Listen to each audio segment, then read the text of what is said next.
গাজীপুরের বিশাল আকৃতির গরু বাহাদুর এলাকায় আলোড়ন সৃষ্টি করেছে। গরমের দিনে এই গরুটিকে খাওয়ানো হচ্ছে বেলের শরবত, লেবুর শরবত। আকর্ষণীয় এই গরুটি দেখতে দূর দূরান্ত থেকে লোকজন আসছেন। অন্যান্য বছরের মতো এবারও জেলা জুড়েই লালন পালন করা হচ্ছে কোরবানি পশু। তবে এবার জেলায় কোরবানির পশুর ঘাটতি রয়েছে ৪২,০০০। ইকবাল আহমেদ সরকারের তথ্য, ছবিতে প্রতিবেদন।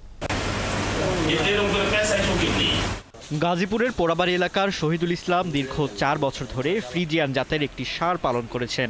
আদর করে এর নাম রেখেছেন বাহাদুর। প্রায় ১০ ফুট লম্বা ও ৬ ফুট বিশাল আকৃতির এত বড় ষাঁড় এই এলাকায় আর নেই বলে দাবি করেছেন Shahidul Islam. Colour expert, George sap এবং মাইল্ড অন হ্যান্ডস টেকনোলজি সমৃদ্ধ অরিক্স ক্রিস্টাল ওয়াশ আপনার লন্ড্রি এক্সপার্ট। তিনি বলছেন, গরুটি বেশ চঞ্চল প্রকৃতির। কোরবানির ঈদের আগে হাটে তোলা হবে এটি। এর দাম ৮ লাখ টাকা। ঘাস, খের, ভুট্টার ভুসি, গমের ভুসি এবং কুড়া, এই ছাড়া আর বাড়তি কোনো খাবার দিই না, কোনো ফিড খাওয়াই নেই।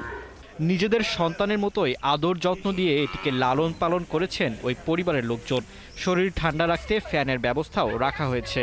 আর গরমে আরাম দিতে শরবত খাওয়ানো হচ্ছে প্রায় প্রতিদিন। ৪ বছর ধরে পালতেছে, একে শুধু প্রাকৃতিক খাবার খাওয়াইতেছি, কোনো কৃত্রিম উপায়ে এটাকে বড় করতেছি না। আমি গরুটি অনেক দূর থেকে দেখতে আসছি বা কিনতে আসছি দেখার জন্য, যে যদি পছন্দ হয় তাহলে নেব, দাম দরে ঠিক হইলে। তবে গরুটা দেখতে মাশাআল্লাহ অনেক সুন্দর।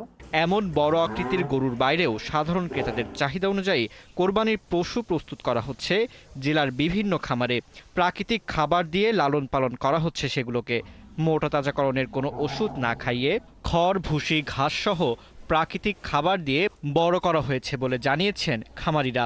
ফার্মে বর্তমানে গরু আছে ২৬টি। তা এখানে শাহিওয়াল, গির, দেশি গরু, দেশি জাতের গরু, ক্রস গরু, বিভিন্ন জাতের গরু আছে। এদিকে জেলার কোরবানির পশুর হাটগুলোতে নিরাপদে পশু বেচাকেনার পরিবেশ নিশ্চিত করতে মনিটরিং করছে প্রাণী সম্পদ বিভাগ। জেলা প্রাণী সম্পদ কর্মকর্তা জানিয়েছেন, এবার হাটে হাটে প্রাণী চিকিৎসক সহ রয়েছে ২০টি টিম। আমরা ২০টা ভেটেরিনারি মেডিকেল টিম আমরা গঠন করেছি। এই টিমের সদস্যরা হাটের ঘুরে ঘুরে দেখবে যাতে ক্রেতারা সুস্থ সবল পশু কিনতে পারে এবং বিক্রেতারা যাতে অসুস্থ কোনো পশু তারা বিক্রি না করতে পারে। তিনি আরও জানান, এবার গাজীপুর জুড়ে লালন পালন করা হয়েছে গরু, মহিষ, ছাগল সহ প্রায় ৯৫,০০০ পশু।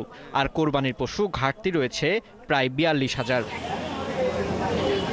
ফারদিন নীরব, ৭১।